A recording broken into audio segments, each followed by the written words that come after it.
Es muy importante, es muy importante para mí, sobre todo en este momento, porque en estos años de pandemia, el contacto con los jóvenes es de las cosas y con los residentes, de las cosas que más se ha extrañado. Así que es un gusto estar con todos ustedes y volver a ver a Diego y a Rivara, entre otros, allí. Vamos a tratar de dar lo más brevemente posible alguna perspectiva sobre lo que es la electrofisiología clínica y su historia. Una advertencia inicial es que se trata obviamente de una visión parcial.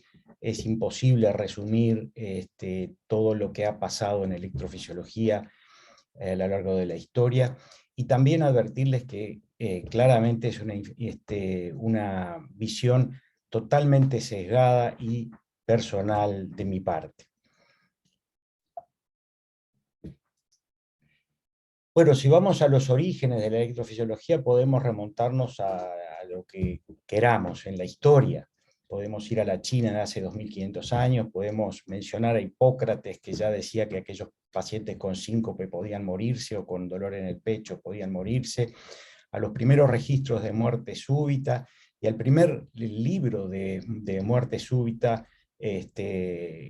publicado, que es el de Giovanni Maria Lanzisi, ordenado por un papa que estaba preocupado por gente que se moría bruscamente. Lanzisi ha sido denominado por muchos como el fundador de la cardiología, porque es el redactor, digamos, de la llamada teoría cardiocéntrica del ser humano, del organismo humano. Pero realmente la electrofisiología moderna, digamos, clínica, nace con el electrocardiograma, como ustedes conocen, desarrollado por el doctor Einthoven en 1909, y cuyos primeros registros él transmitió, aunque nos parezca increíble en ese momento, por vía telefónica a su hospital.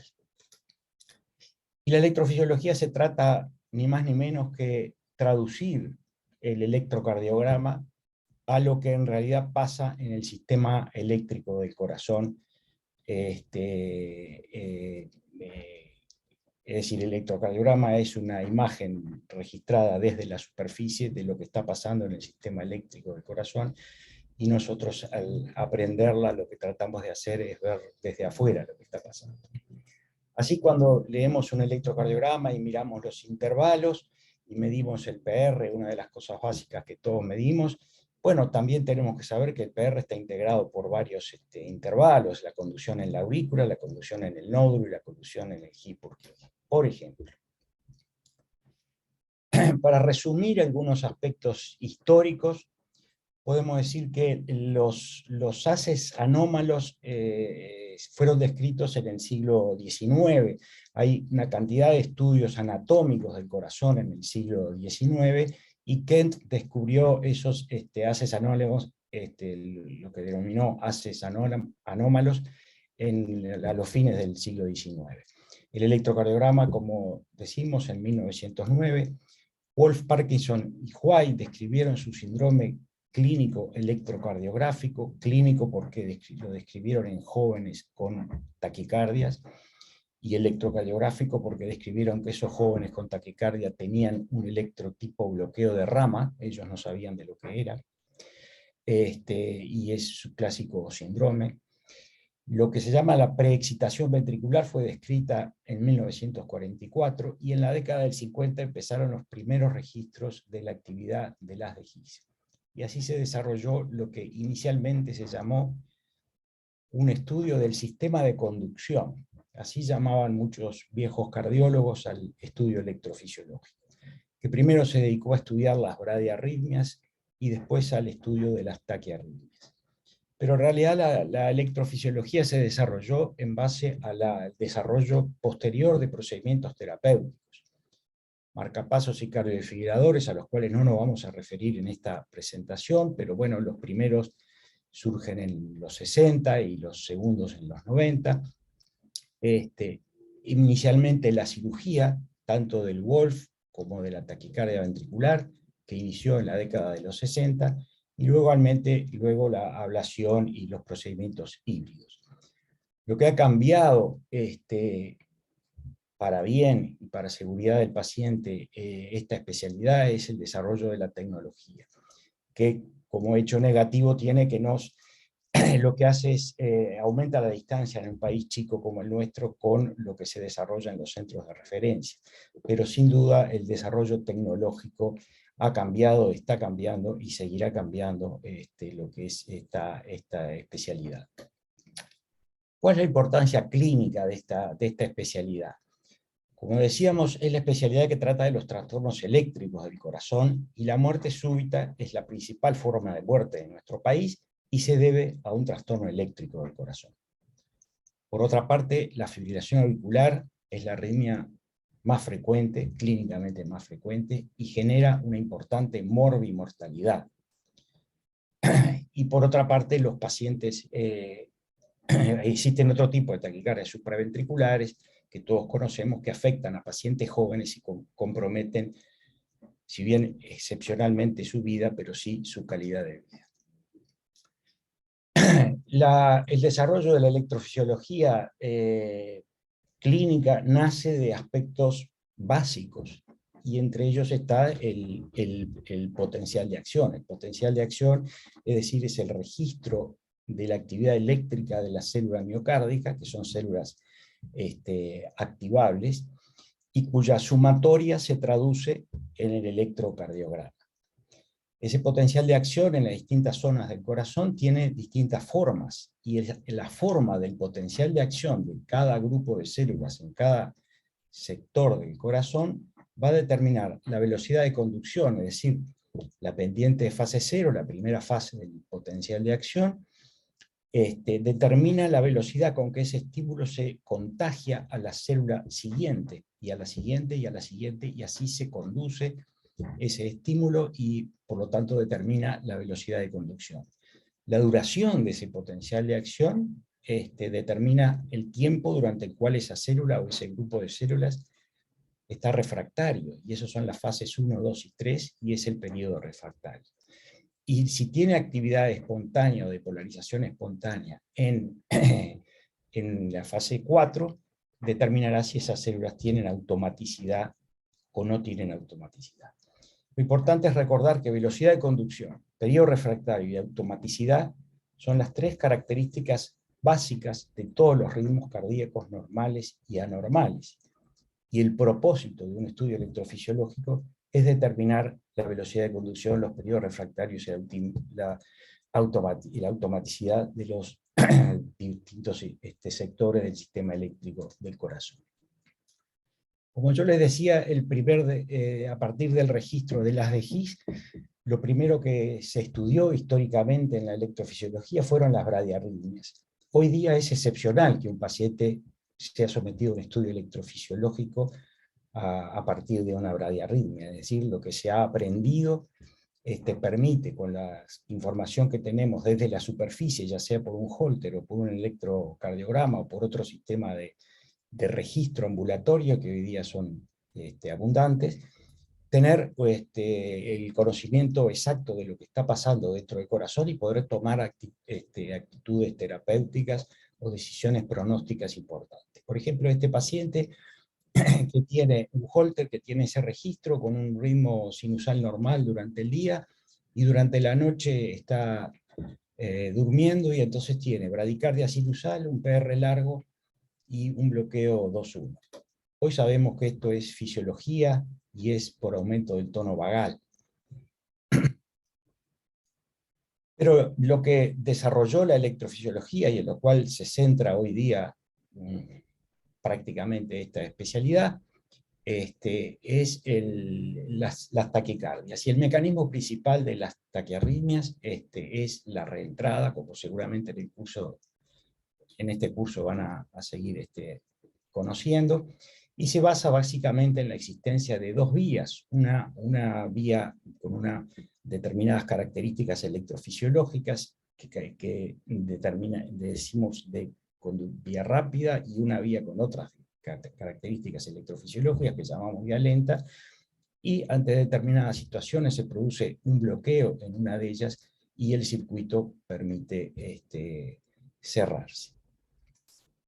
Desde el punto de vista de las taquicardias supraventriculares, la reentrada nodal es sin duda la más frecuente, seguida por la reentrada vinculada a vías accesorias, reentrada atrioventricular, y en un menor porcentaje de taquicardias auriculares, es decir, que se originan exclusivamente en el tejido auricular. Este tipo de registros tienen que ser habituales para ustedes, y aquí se ejemplifica la llamada doble fisiología nodal. En primer lugar, para destacar que el nombre mismo nos habla de que esto es fisiológico. Esto no es ninguna alteración patológica, es una característica del nódulo B que todos tenemos, y que de acuerdo a las características de conducción y de refractariedad de esas dos zonas fisiológicas de conducción, algunos pacientes serán capaces de que el circuito se cierre y podrán tener taquicardia, y seguramente la mayoría no. Y esto se demuestra de esta manera. Luego de un tren de 8 extraestímulos, en este caso en la aurícula, se introduce un extraestímulo, en este caso con un acoplamiento de 230 milisegundos, que se va acortando de a 10 milisegundos. Como ustedes ven, ese extraestímulo genera una extrasístole auricular que se conduce al His-Purkinje y al ventrículo con un intervalo A2H2, digamos, de 95 milisegundos. Cuando el extraestímulo se coloca a 220 milisegundos, es decir, a 10 milisegundos menos, la conducción en el nódulo auriculoventricular pasa de 95 a 210. Es decir, bloquea en una vía, la llamada vía rápida, y pasa a conducir por la vía lenta.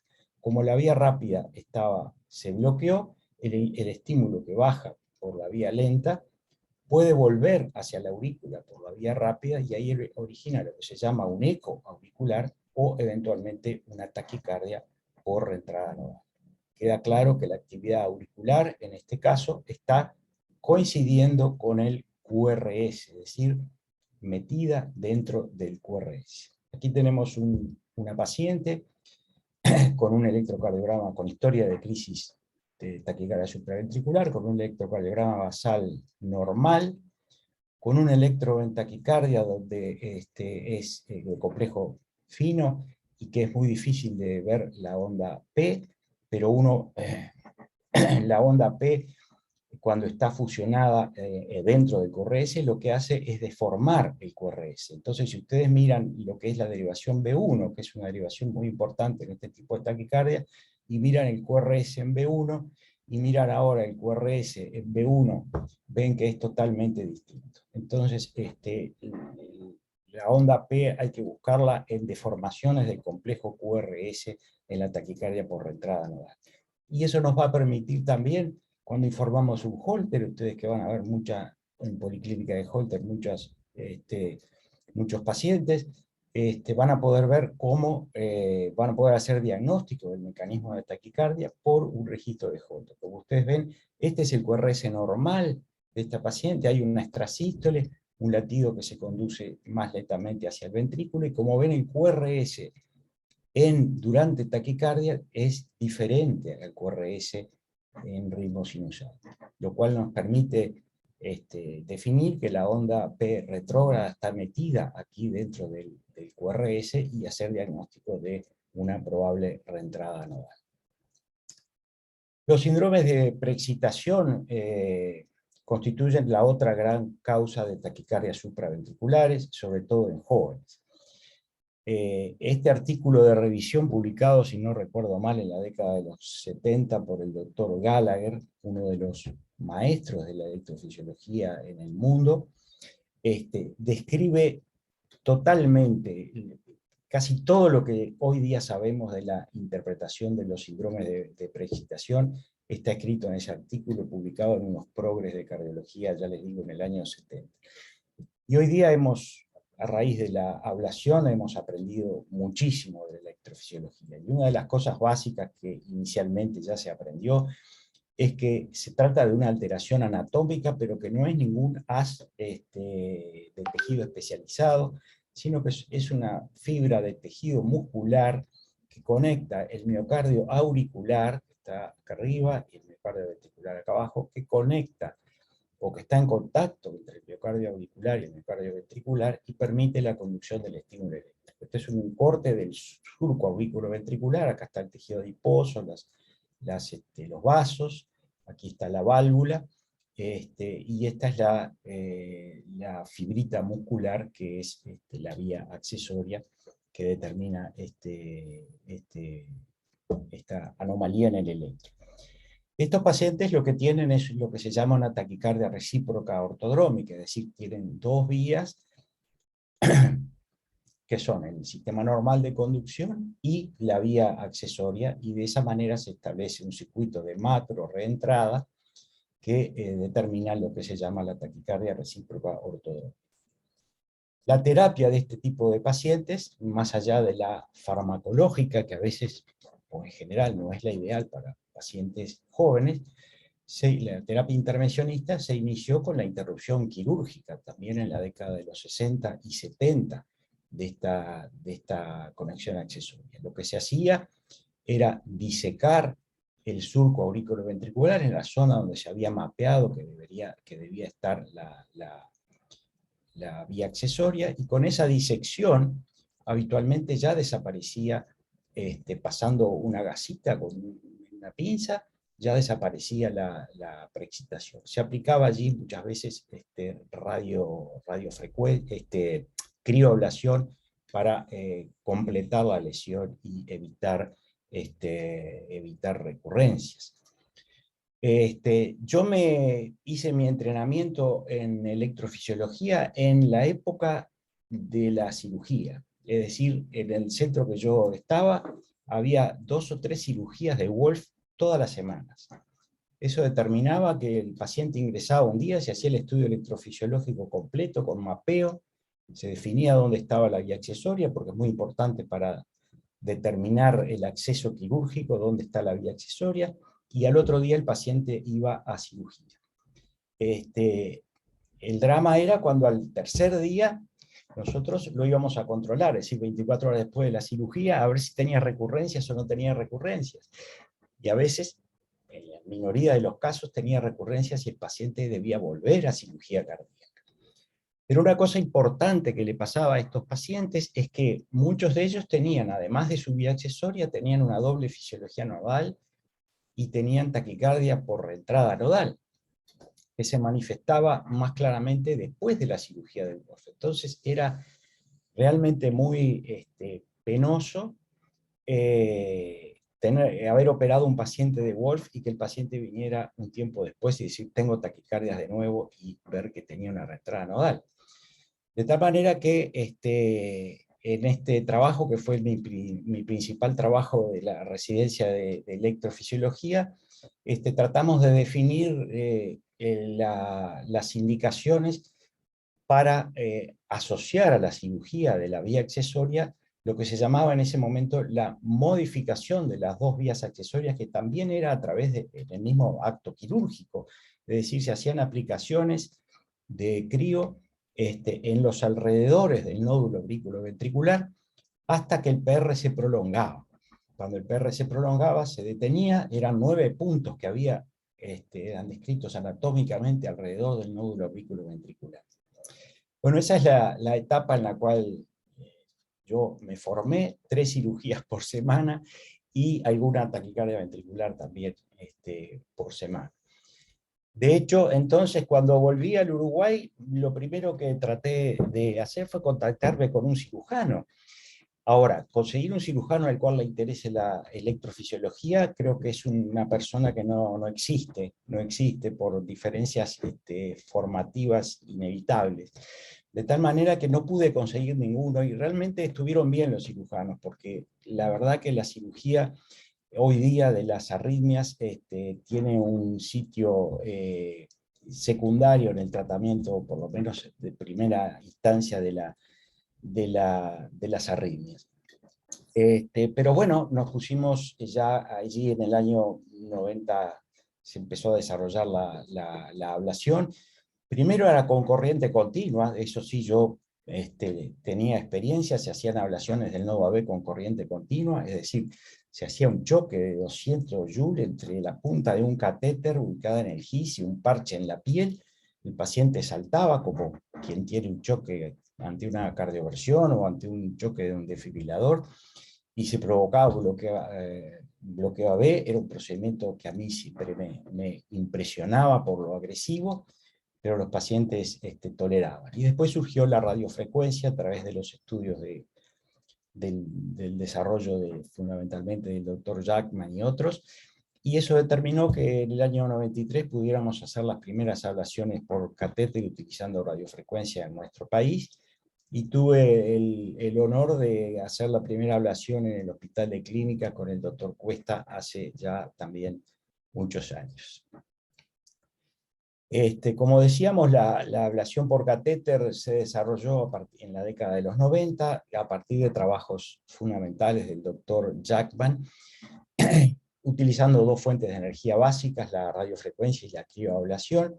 Y yo diría que por muchos años los recursos tecnológicos que disponíamos en el Uruguay eran bastante similares a los que ya había en el primer mundo.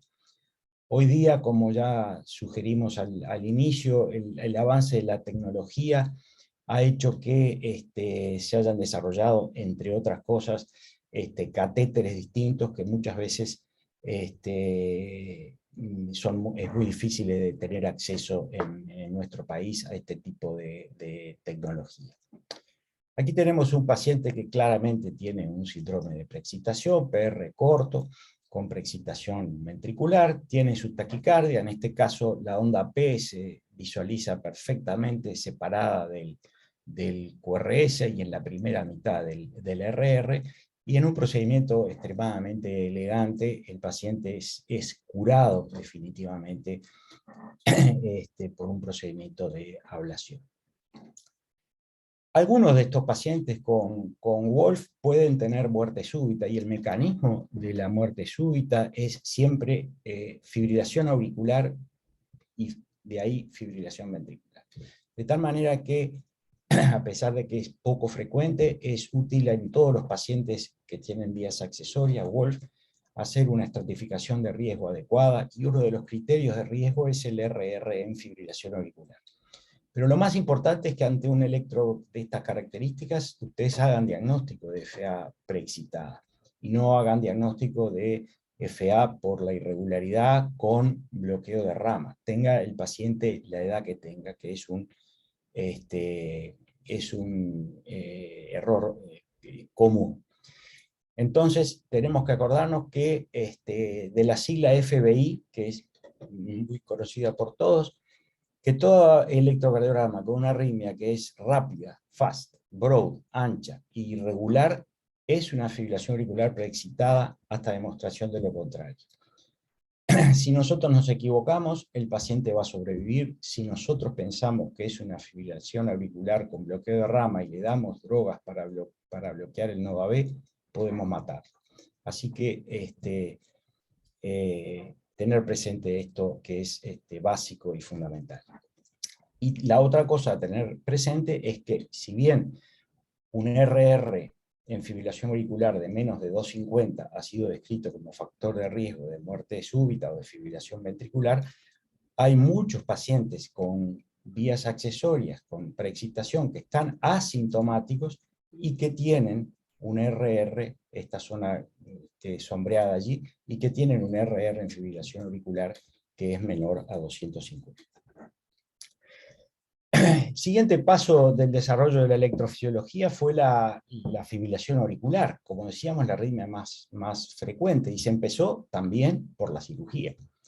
En 1993 se describió la operación del laberinto por el doctor Cox, que lo que hacía eran incisiones en la aurícula, alrededor de las venas pulmonares, en la pared posterior de la aurícula, entre las cavas en la aurícula derecha, etcétera, etcétera, y cortaba y suturaba esas zonas, y de esa manera interrumpía o alteraba la conducción eléctrica en la aurícula y controlaba de alguna manera la fibrilación auricular.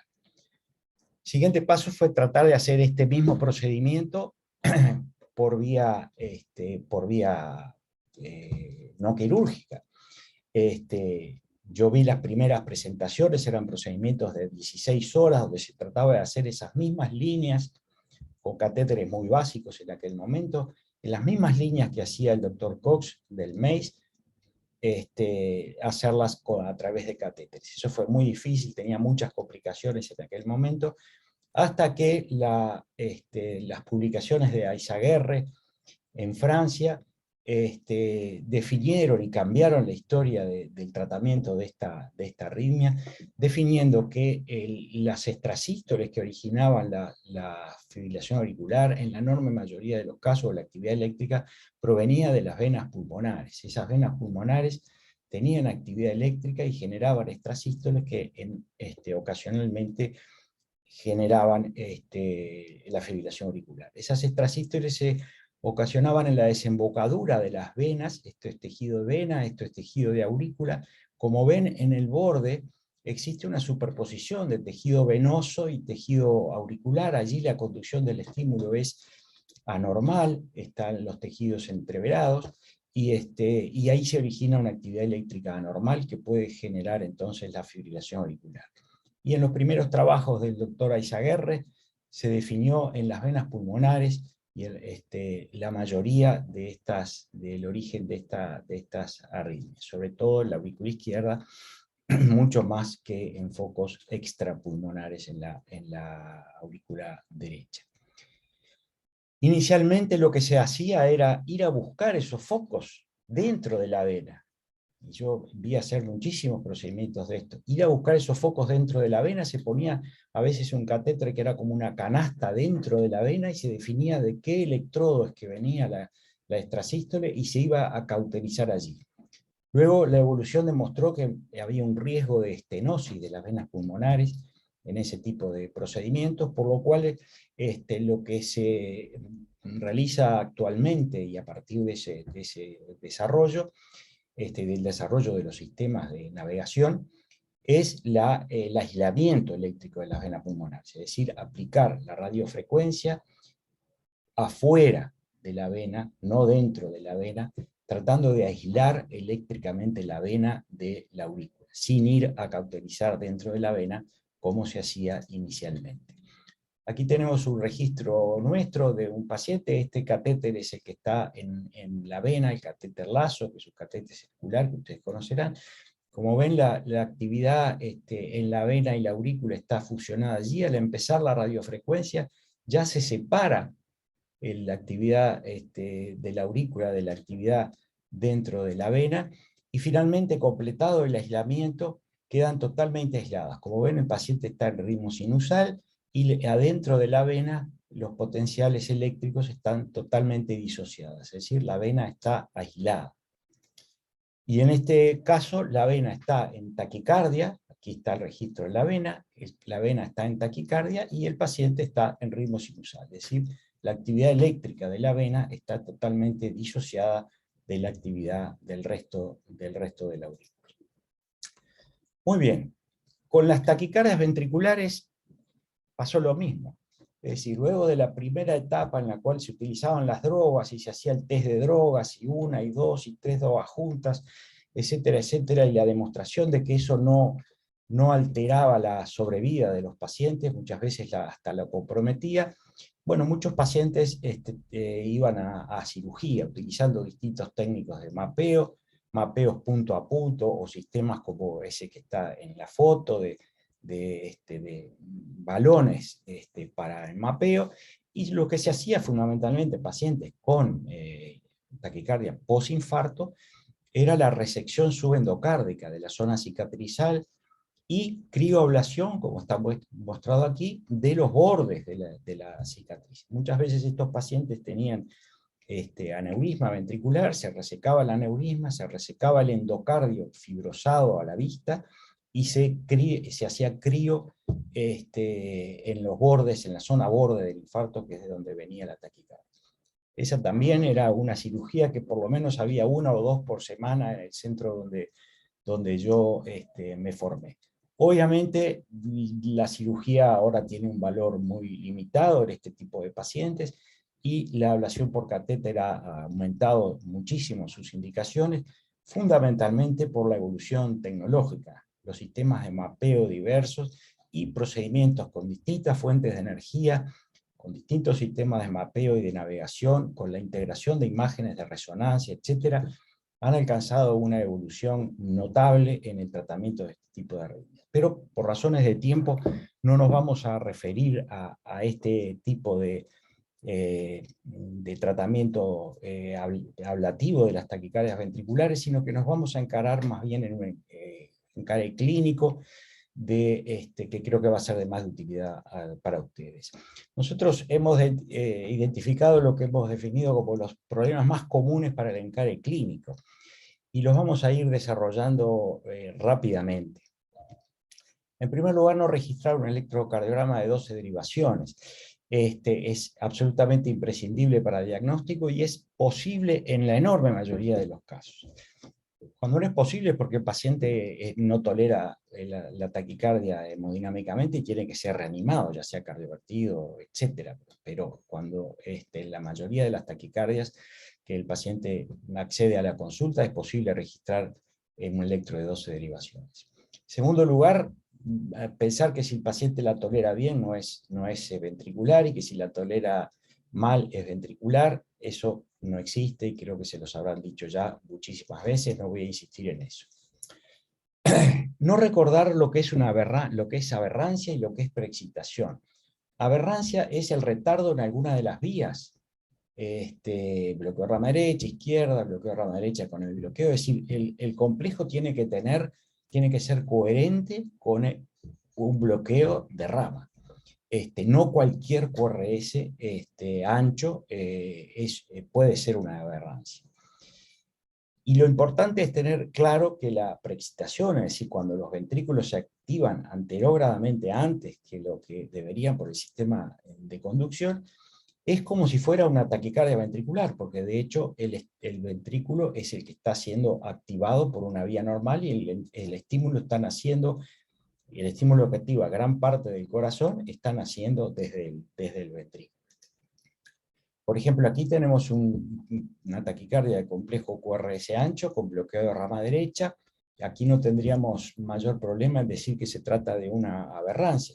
Sin embargo, este patrón de complejo QRS ancho, que también tiene un patrón de bloqueo de rama derecha, no es coherente con ningún tipo de bloqueo de rama derecha típico de los que conocemos. A veces no se valoran los aspectos clínicos del paciente, los antecedentes y el examen físico.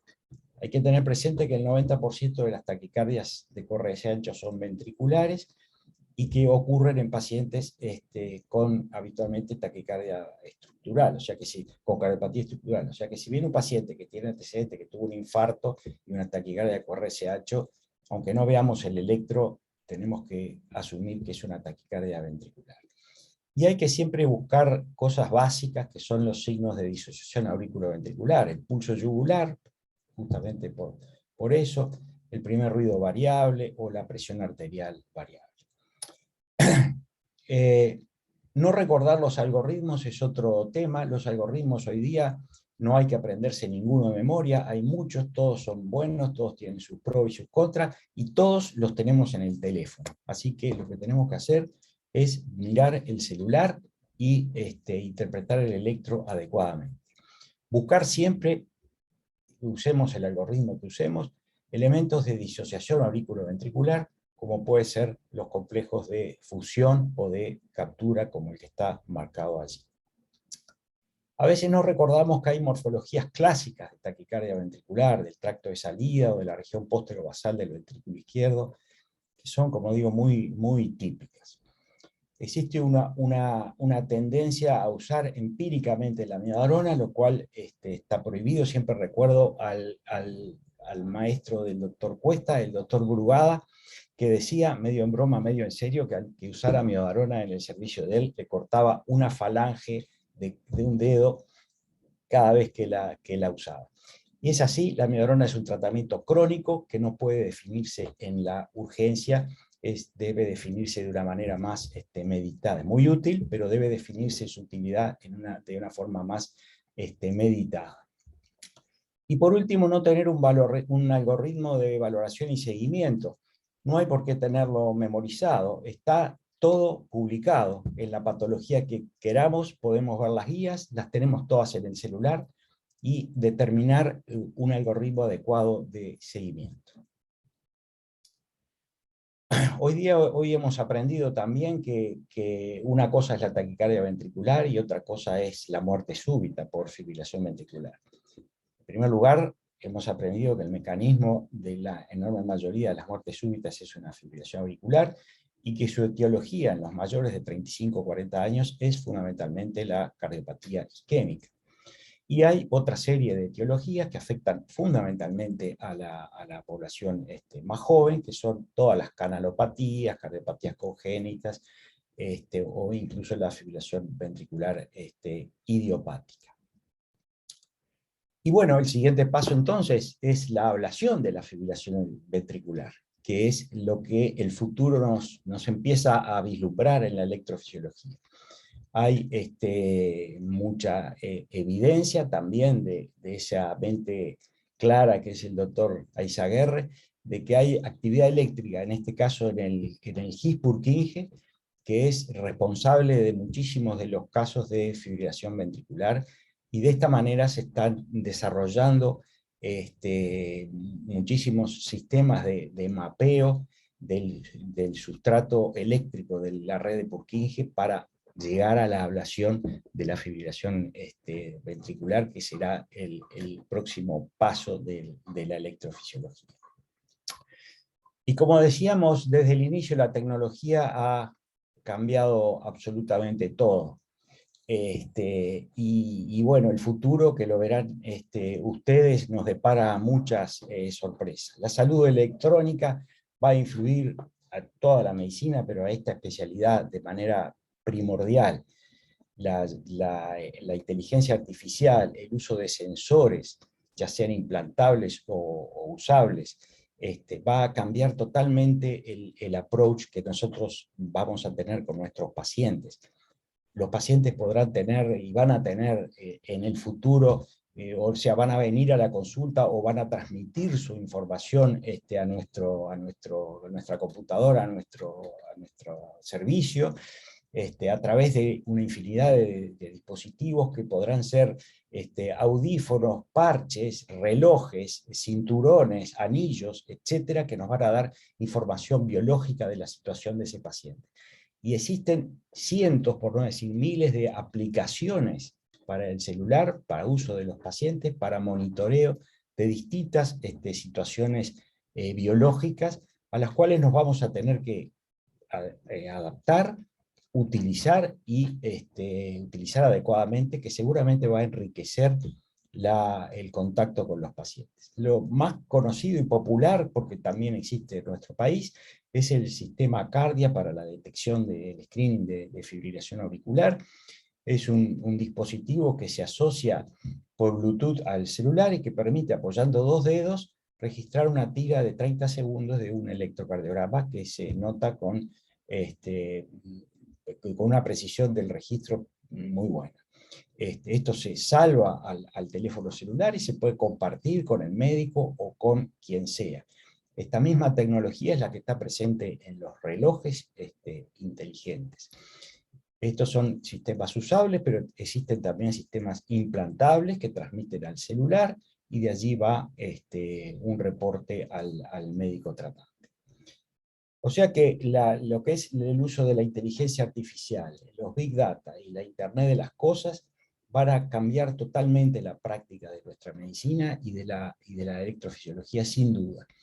Más allá de la tecnología portable que ya se usa, la realidad, lo que se llama realidad extendida y tecnologías inmersivas, van digamos, a cambiar totalmente el paradigma de lo que es la práctica electrofisiológica en el futuro.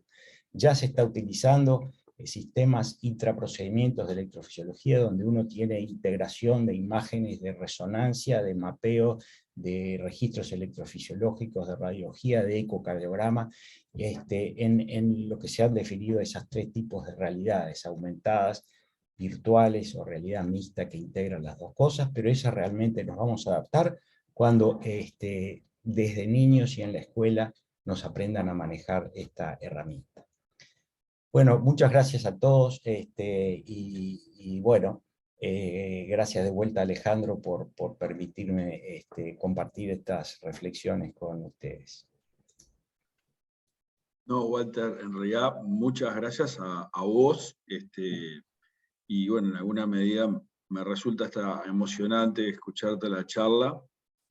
Voy a aclarar que lo de la primera ablación yo me limité a hacer las vías femorales, las vías venosas centrales, otra cosa no tenía ni idea. Pero realmente sí, esto es la historia de la electrofisiología, que su jerarquía y su capacidad de potenciar otras áreas de la cardiología y de la medicina es sin duda de primer orden en el mundo, que bueno, por razones que ustedes con el tiempo van a terminar entendiendo, y como decía Walter, en Uruguay en muchos aspectos hemos quedado rezagados. Sepan que, como les mostraba a él, Uruguay fue, a través de sus autores, ¿no? y con Walter y otros colegas, participó de la creación de esto, casi pioneros en el mundo, en publicaciones, desde los marcapasos que se pusieron en Uruguay, desde los estudios en fisiología, gente ahora que incluso no está. Uruguay estuvo realmente acompañando, no a la cresta, pero acompañando esa cresta de la ola con gente en la electrofisiología. Fueron de los primeros colegas que se formaron en el extranjero y volvieron al país. Las primeras referencias en revistas de primer orden en la cardiología del mundo venían de la electrofisiología, y eso, bueno, ha seguido creciendo en el mundo, y desgraciadamente en Uruguay quizás no tanto. La electrofisiología ha sido la catapulta de la imagenología y fundamentalmente de la resonancia. La resonancia se creó como técnica, y su aplicación cardiológica explotó cuando comenzó a ser utilizada con los temas de cicatrices y de evaluación sectoriales para la electrofisiología. Y hoy vengo ahora de un congreso donde ya se están diseñando catéteres para hacer procedimientos de ablación bajo resonancia, ya están casi en el mercado. En la genética, ni que hablar, fue desde la electrofisiología que por primera vez en la historia de la genética se encontró, digamos, la utilidad y aplicabilidad inmediata de encontrar una mutación en un gen que causara una enfermedad y que llevara a la muerte. Y eso hizo explotar también todo lo que es estudios genéticos y su aplicación clínica.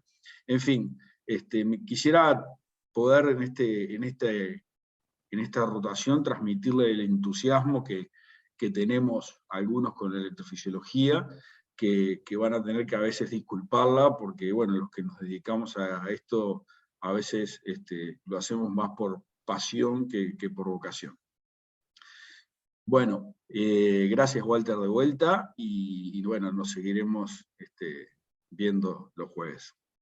Gracias a ustedes. Hasta luego.